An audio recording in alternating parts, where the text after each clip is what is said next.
Greg Lindsay è fondatore e direttore di NewCities, un blog e una realtà non profit canadese molto interessante. Hi Greg!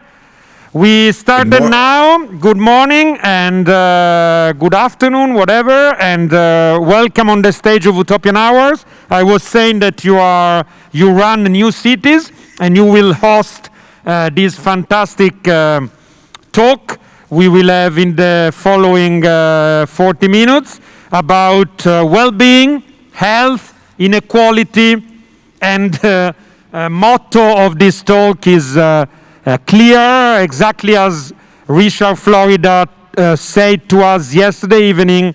We need more, just in this case, he just said we need more cities. Anyway, Greg, please to introduce yourself and mostly to get through the theme of the talk and to introduce Gabriella, Jùlia, Thomas, all your guests that you help us to collect. And sorry that you're not here. We had fantastic time last year in Turin, but there will be a time that we will see each other again. So please, Greg. Thank you so much. It's a pleasure to be joining you from Montreal, another lovely city. I hope that we will see each other again someday. But yes, of course, the theme of the City at Stake has never been more relevant than this, and it's my pleasure to be here on behalf of NewCities to introduce a session both virtually and spatially out of time with three great panelists to discuss this larger notion of well-being, how the pandemic is an opportunity for cities around the world to rethink their priorities and to govern themselves accordingly, rather than according to the principles of economic growth, but under these larger notions of the well-being of their citizens and residents. So it's my pleasure to introduce, coming here live but virtually, we'll have Jùlia Miralles de Imperial from Barcelona and Comú, which is of course the party that is governing Barcelona.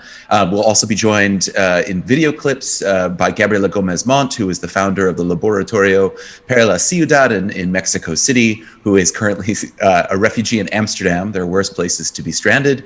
And then Thomas Ermacora, architect, polymath, futurist, author of Recoded City, who, as we'll see and mention in passing, was struck down by the virus himself, has recovered, but is currently in isolation. Jùlia was going to join us live, but is in isolation herself after fears of contagion, but is showing no symptoms. So we are all healthy and able to join you. But I guess as first, if I could introduce Jùlia on screen here, and we'll have a few remarks, and then we're going to have a few video clips that I had beforehand with Thomas and Gabriella. But Jùlia, could you talk a bit about well-being in the context of what you're doing in Barcelona here? Obviously, you know, Barcelona has been a superstar city, a magnet for tourists, has been struggling with growth, and now it has the opposite problems, right, of helping its citizens, but also your party was founded on the notion of listening more intensely to citizens than any government had before and trickling those ideas up. So how is Barcelona and Comú, the party, and the city government defining well-being, and how is it listening to its citizens and what they need right now during the pandemic? Hi, good morning. First of all, thanks to the organizers for the invitation, and thanks to all of you for being here, both in live or streaming, and especially thanks to Greg, because it's a pleasure to have the opportunity to be here exchanging ideas about municipalism with you. I think that you mentioned already several challenges. We have the idea of inequality and well-being that is suffering our citizens, and there is another huge point that is the idea of democratic participation and how we keep being an organization based on the direct contact between people, because in fact, face-to-face contact have been one of the bases of these new municipalist ideas in cities of which we are a part. I think that first of all, we should underline that we're living a very difficult situation all around the world, and we have to face it from equity and taking care of people, understanding that this includes a huge range of issues. Cities have to cover needs that came from healthcare and also mental health. I think we will talk a little bit about that, to the access to basic services and needs, for example, housing or food. So before anything, it is difficult, in this difficult context for cities, we have to assure the basic well-being of our people.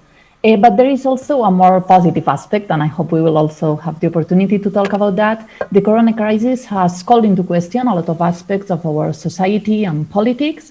I think that a lot of municipalist projects already had this into account, but this was not the general vision all around the world.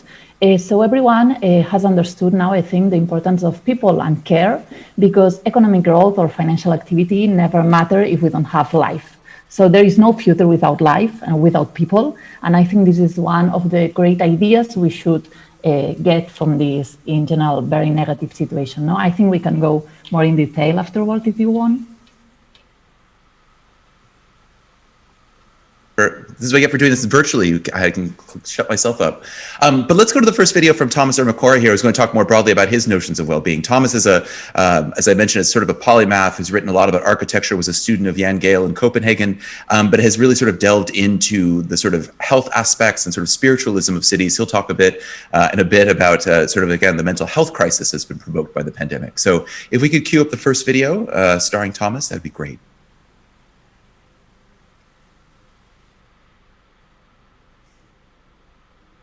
Well, I was to say, I'm glad you're better. First off, I did not know that, but more than the theme of Stratosferica this year, of course, is the city at stake, and I think you just underscored there the stakes as well. The stakes of your own life, of our lives, at risk, and of course the presumed dangers of urban density. So, I'm curious, what would you extrapolate from that in terms of what this experience has meant for cities and what well-being means? I mean, in a nutshell, you just described that your life, of course, run previously for economic benefit and, globalized connections. And now obviously we're all living more localized lives by default and rethinking all of these relationships. So yeah, how would you define what urban well-being means on the other side of COVID? And how will we grapple with it? How will we take this newfound meaning and measure it, instrumentalize it, govern by it? How do we carry this forward? Well, thank you. I'm sure you have so many answers to this. So it's interesting that I would love to ask you the same question. I love your work. So I would say where I would start is, I mentioned a few things about my professional life, which is not always obvious online because I'm quite stealth. But the fact is that I would start to divide the word well-being into well and being. And the reason is very simple, is that well to me represents also the well, so the source, the resource that you need to have. So you need to be able to find places to resource yourself. And being, being allowed to be who yourself, not just in your expression, but also having access to just be more in the flow with yourself and the city. And most cities are designed, I would call it counterflow. So either it's guiding you or it's oppressing you. In the best cases, it's just a guided experience. Here you shop, here you work, here you walk. And at the worst case, it's very oppressive and sometimes dangerous, of course, and sometimes just unpleasant or unhealthy. So that's the first thing I'd like to say is that if we divided the word well-being into well and being, it would be a good design guideline for the future of cities post-COVID. So that we can do those two things, because if you have COVID, and if you don't have COVID, but your city is hit by COVID, then you've noticed how important it is to have a public park or public spaces that are reachable and that are easy to manage and govern, under the threat of COVID. So you need places to resource yourself if you're stuck, and they need to be close to your home. I read this statistic a few years back, which I gave back into a talk. I think one of my TED Talks, and basically it was that I was surprised, not surprised, but the data was so crazy that basically Latino neighborhoods in LA have roughly a 17th or something like that of the public space available to them. So if you're hit and you're in a Latino neighborhood in LA, or you're in a rich white neighborhood in Beverly Hills, your experience is going to be incredibly different. So I think we should also think about cities within cities, neighborhoods within neighborhoods, how we strategize within that. And of course, lockdowns should be more precise, or call it, there should be precision lockdowns instead of generic lockdowns. In any case, if we go back to my word well and being, or my words well and being, I'm just thinking that we need to be able to find ways to resource ourselves to fight it, not for our health. So be able to run outside, be outside, do sports in some shape or form, not just indoors. And so the space in between buildings, which has been a big piece of my thinking and my work since I was influenced by a mentor, Jan Gehl, the Danish urbanist architect, who brought a lot of pedestrian and cycling progress to Northern Europe via Copenhagen first. And then the word being. So I think, we're, with technology being so invasive, but could also be less invasive, and with mobility being so front and center in the creation of the way cities are designed, but that also being possibly evolving very fast with new modes, multimodal ways of going around, being more cycle and pedestrian friendly, etc. I think that all of a sudden we may be a little more in control of our way of flowing through the city. And I think it's incredibly important to recreate the sensation that you are free in the city. And I think that's the thing that's missing from a lot of cities, because if you're free, you have access to another thing which is very precious, which is your mental health. So we'll go, I'd like, if you can ask me a question on mental health at some point, that'd be very helpful, because I have a few things prepared around that. Thank you. Jùlia, before we get into it with Gabriella and then Thomas again next, because I had a chance to follow up on that piece of conversation about the 15-minute city being implemented by Paris and Milan, but I'd be curious your reactions on this. And also, obviously as someone close to power, how do you take these sort of philosophical notions of well and being and instrumentalize them as governance? How does a city govern by these principles? Yes, I think this is an interesting point, because sometimes we have a very clear theoretical ideas, but then you arrive to the city council and you have to understand how you put this in place and how you really transform your city. And this is not always easy. And of course, in the COVID pandemic, this has been even more difficult. I think that we have the opportunity to put people back at the center of the public agenda. And this is what I was talking before, and to reimagine and redesign our societies and our cities. This is the positive point we were talking also before.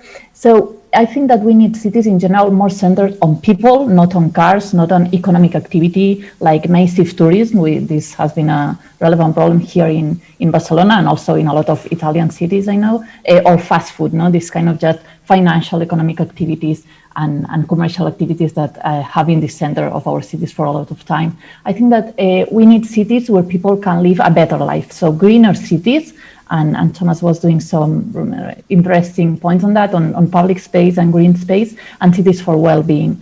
I think that another aspect, and we are trying to work more concretely on, and I can tell you some concrete measures of public policy from the city council. But I think that an important point to get this goal is that we cannot forget that these new cities should take into account all social sectors. And also Thomas was talking about the differences between neighborhoods. We cannot talk about well-being if this is just a well-being for some of us. So this reimagination of the city has to include the needs of all the citizens, people from all the origins, people from all the ages, from kids to more elderly ones, and people that live in different neighborhoods, from the city center to the poorer ones. So I think that we can just have more just cities, and this is our point of discussion, if we also have an inclusive approach to it, and we take into account all of them. Great. Well, let's go. I know we don't have much time in this session because we're running a bit behind here. So I'm going to queue up and introduce Gabriella virtually and spatially. So Gabriella, as I mentioned, ran the Laboratorio para la Ciudad and is sort of an experimentalist and leading her own versions of smart cities. And she and I have been having conversations about the model of the 15-minute city, which has emerged as sort of the post-COVID model of urban planning for well-being. And one of the things that she and I talked about, and you'll see in a moment here, is that it's a wonderful model for central Paris. It's a wonderful model for Milan. But can this be a model for all cities and all neighborhoods and be one with equity as well? So with that, let's queue up our video for our second video of Gabriella. Well, I want to pivot again for a second to talk about the 15-minute city. This is something that's been discussed by and of course Mayor Anne Hidalgo in Paris and also Milan and other places, but as a way of equity building, the sort of cities for well-being. I think it's interesting because it it flies in the face of conventional urban economics as we know it, right? The notion that the metropolis itself is an entity and you need to be able to harness the entire metropolis to maximize its potential, and instead breaks it up into all of these, the city of villages approach to it. But at the same time, I like it because it's also a challenge, right, to the notion of, every part of the city must be built equitably, must have the amenities provided to it. This notion that you can banish any part of the citizenry to the periphery and make them commute to the core goes out the window, kind of thing. So I'm curious, obviously in a place like Mexico City, I mean, and given its, its self-built status, that would require a lot of work to do. So I don't know, I'm curious, do you think it's a model of what a city of well-being could look like, or is it a delusion that we can all, live like Central Paris, I suppose? I think it's both, basically. And coming from a megalopolis, I was born and raised in Mexico City, so that is my scale. And I do believe that it becomes incredibly interesting to think about how to travel the scales of a city, how to travel the scales of a megalopolis, and that perhaps cities can actually afford for both things. And that perhaps this is also spatial justice, and this is also a conversation about equity. So let's say in my particular case, and I feel incredibly privileged in this, my neighborhood in Mexico City is one of those 15-minute neighborhoods. There is nothing that I cannot walk to in 15 minutes, like everything from major hospitals to some of the best restaurants in Mexico City, to I have 2 parks that are 2 blocks away, the mom and pop shop, anything. I mean, I cannot really think of anything that I need. And Mexico City is actually, naturally, if you think about the built environment, is a polycentric city, because Mexico City sprawled 35 times in size from the 60s to the 90s. So this means that a lot of places that were considered the suburbs of Mexico City or towns in and of themselves actually gotten eaten up by the megalopolis. The thing with Mexico, and this is where we go back to mobility, is that what is giving us these insane commute times that, according to IBM and TomTom surveys, we actually have the most painful commute in the world, is basically that people have to travel a long time to get to work. So again, naturally polycentric places, like even the informal, the spaces that started off as informal and have since then formalized, they are actually surprisingly mixed use, if you will, because you have windows that then open up a mom and pop shop, like the community that has continuously tried to surface their own needs and then do something about it just for personal gain, because it's a great business, but also because there's I guess this very organic growth of what is needed.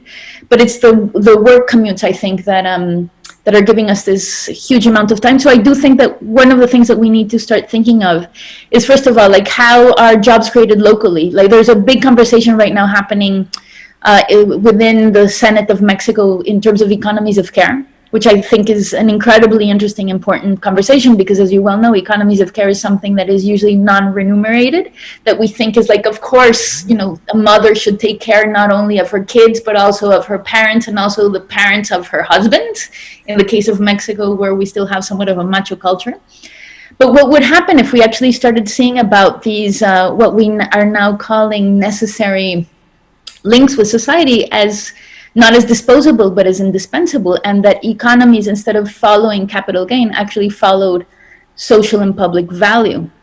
And again, we need to go deep into rearticulating a social and economic system that I think is a huge endeavor, don't get me wrong, but perhaps the time is ripe. And then that would actually start creating a lot more localized jobs, because these are sometimes where some of the biggest social needs are. So if we started thinking about things such as universal basic income, economies of care, more public infrastructure and more commons in the places that actually lack the capital to actually compensate for what the city doesn't offer, I think that we'd get to a very different idea of a concept that is embedded in our Mexico City Constitution, which I love, which is the right to the city. And getting back to well-being, the right to the city ideally is not only about survival, but also about self-determination. Who is the person that I want to be in my social context, and how does the city actually support that thing that I want to be?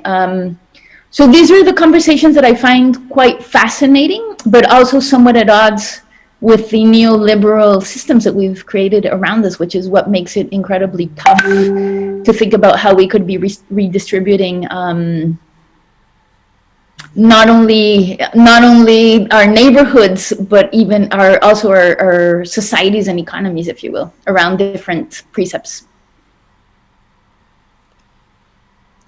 Thank you, Jùlia. I was going to say, how much of you are you implementing that? And that gets back to this notion, right? We talk a lot about urban design here, and we're thinking about this in almost in architectural design terms. But how do we weave back our social programs and the sort of social infrastructure into the design as well? And I was wondering if you could give a few examples of how you're doing similar work in Barcelona, which is sort of a 15-minute city itself, at least central Barcelona. Yes, I think that Gabriella touched on a lot of interesting elements, but this is one of the most relevant for me, because here in Barcelona, we have very quickly applied what it's called measures of tactical urbanism. So to change public space, to do it more friendly to pedestrians and to bicycles, and basically to have more space for people and less space for cars, in the same line that I was mentioning before. I think that this idea of tactical urbanism and this city, this 50-minute city that needs more a clear option for public transport, but also for space for pedestrian and not for cars, is one of the measures that clearly will remain after COVID. I think that in cities all over the world, even if some people are strongly opposing these measures, we should struggle for these measures to remain, because this is a clear aspect of well-being for citizens. Thank you. Well, there's so much ground we can cover here, and I have so many different ways to take this conversation, especially with my video correspondents. I want to skip ahead in some of our discussion. Thomas raised the issues of mental health, and I want to talk about this aspect. We've talked about helping people's physical needs, and obviously how we can sort of use this moment to think about how to prioritize childcare, for example, and other things. But also there's this aspect of the mental health of being in cities. People who, of course, have been in isolation during lockdowns in small apartments have suffered the most, and we've seen all sorts of discussions again about the end of the city because of the need to be outside. So I'd like to cue up a video here of Thomas talking a bit about sort of the intersection of well-being, mental health, and urbanism, and what lessons we can learn on that.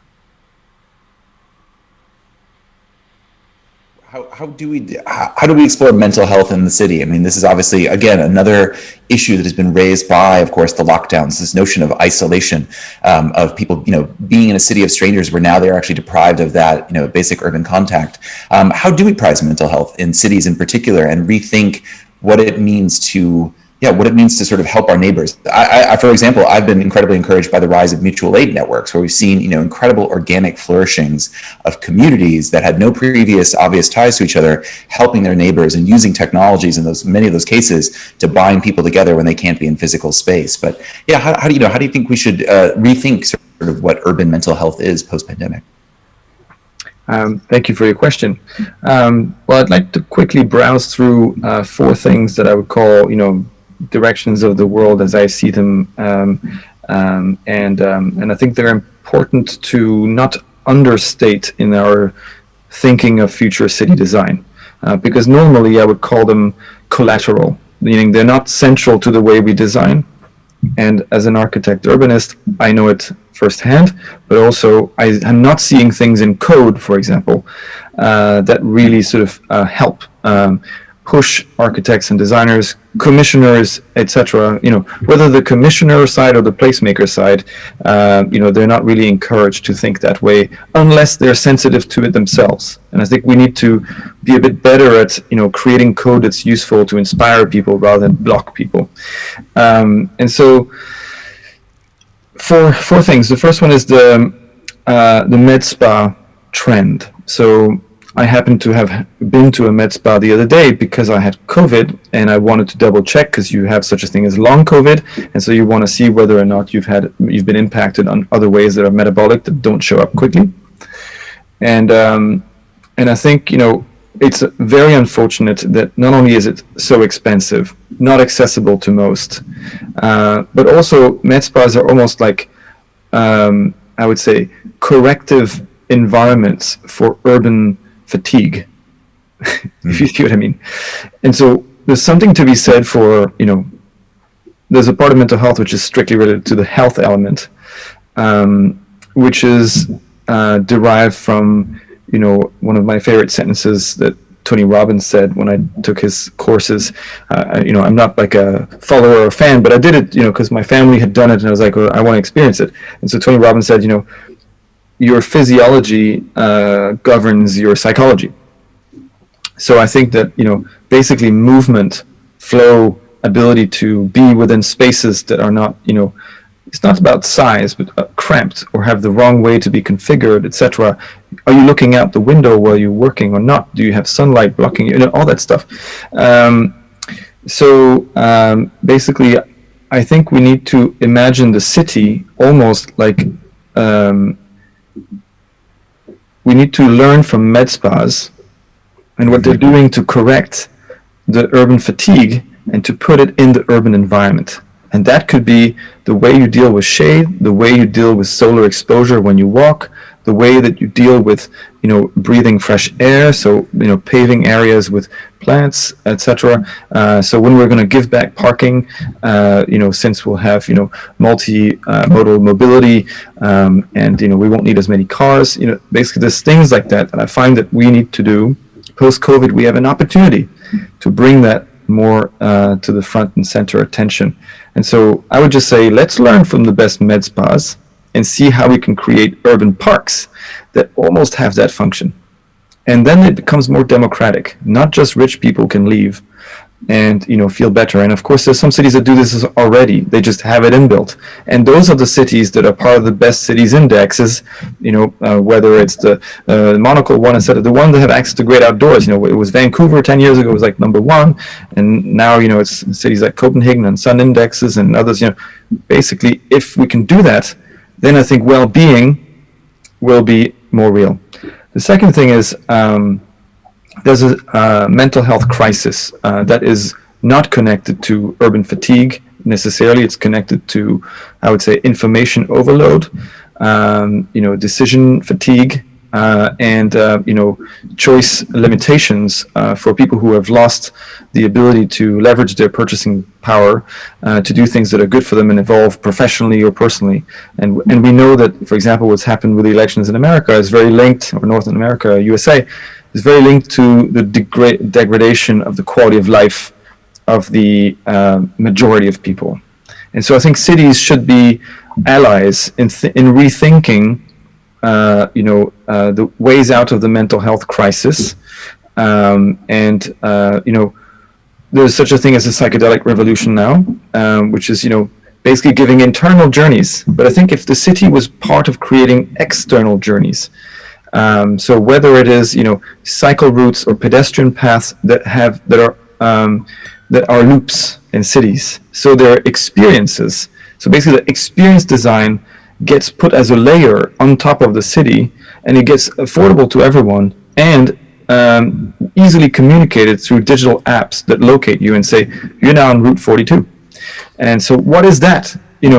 So that it's not a question of money. I remember distinctly Enrique Peñalosa when in Bogota, he put forward the possibility for people without very much money in poor neighborhoods to actually come in on foot and on bike and then in rapid sort of bus transit into the city where they worked. And he prioritized that over anything so that it created a sense of democracy and breaking the walls. It took crime down exponentially, and it brought, a new era of flourishing for our whole country.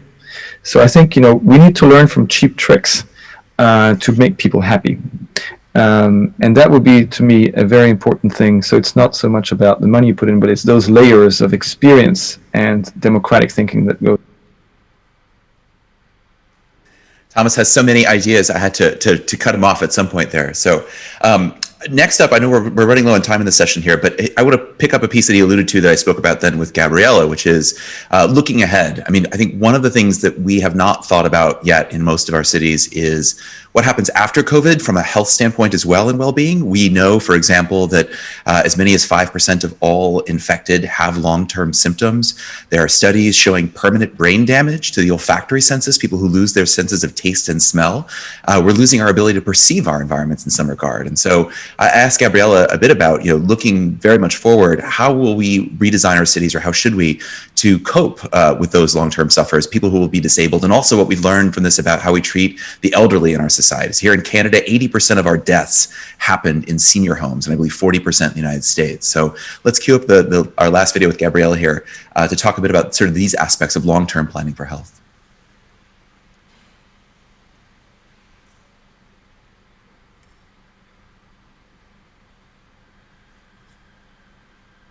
Well, the last question that I would ask is looking ahead in the sense of, one of the things we learned obviously from COVID is, an unbounded number of people are suffering long-term health problems, the long haulers, people who reported brain damage. I mean, we're going to live with the consequences of the pandemic in terms of long-term disability for decades to come. And we've also seen here in North America, at least, 80% of the deaths in Canada were in senior housing and 40% of deaths in the United States were in senior housing.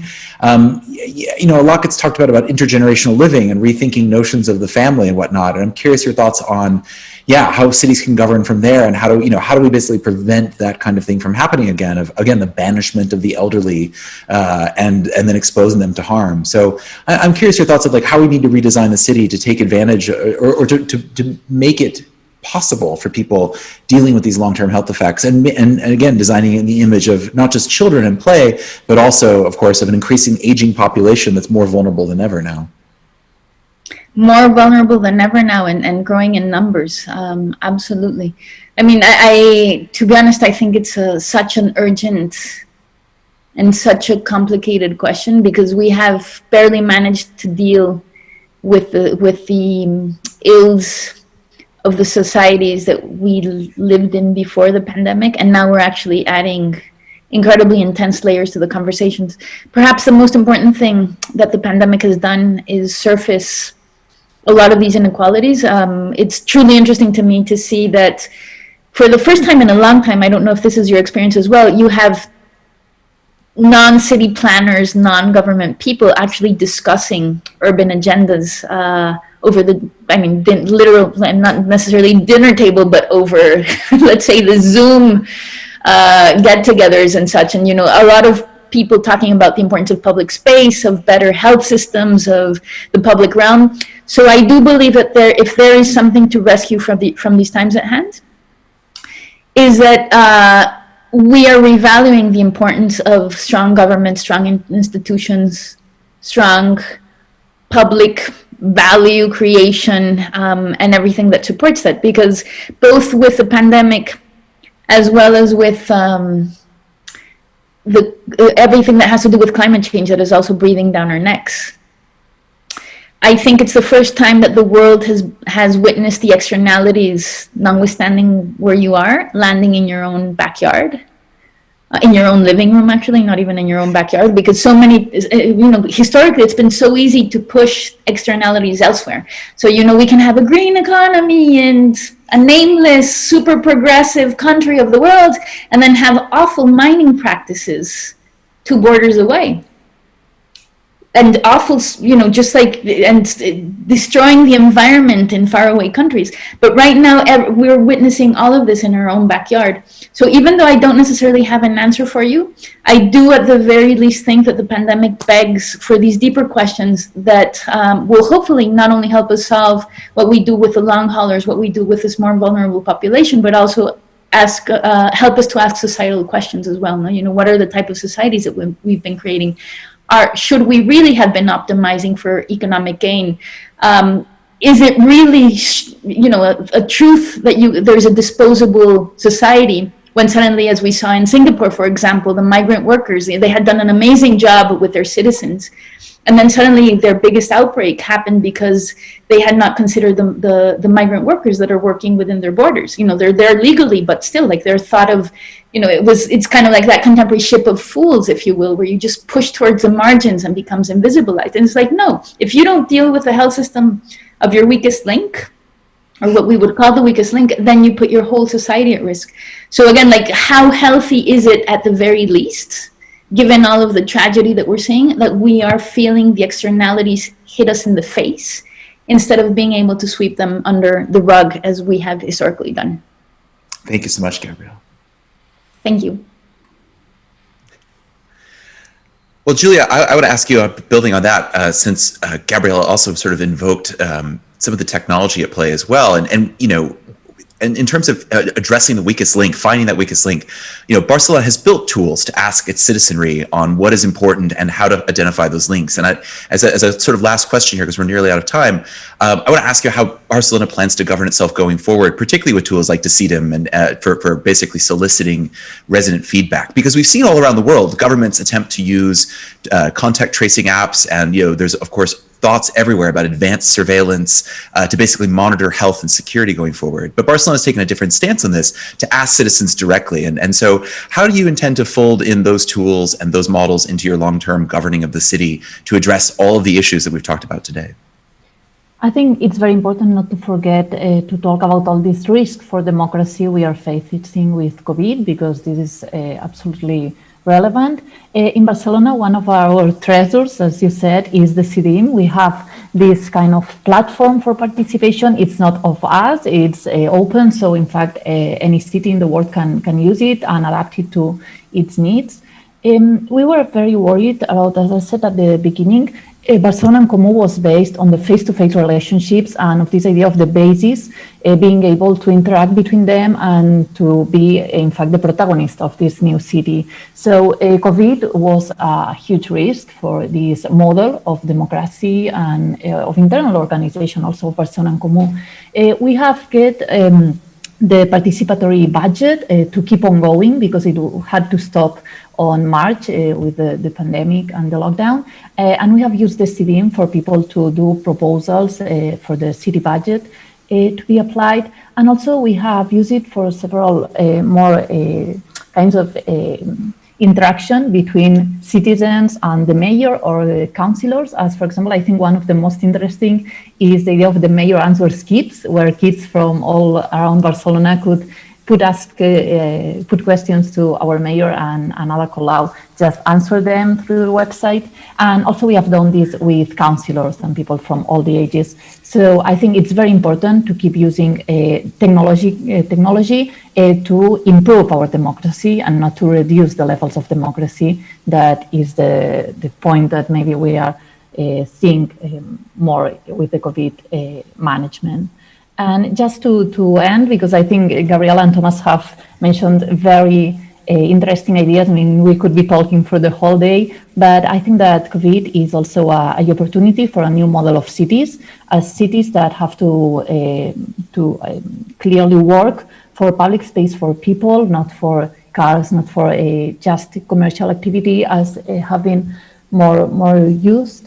And then this new model of cities also have to be based on affordable housing. We will just get affordable housing if we have a new model, a new economic model that is not based just on tourists, but also on different kinds of tourism, maybe more cultural, academic, scientific tourism, and also on a city that works for innovation, for science, for research, and not just for this kind of quick economic benefits, no? So thank you, Greg, for your questions, and thanks to Gabriella and Thomas for their interesting ideas also. Thank you, Jùlia. Yes, we're out of time, unfortunately. I want to particularly thank the audience for bearing with us here virtually, being another Zoom call. Thank you, Greg. Yes, thank you so much.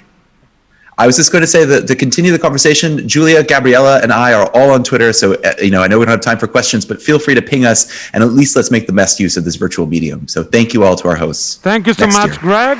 And thank you.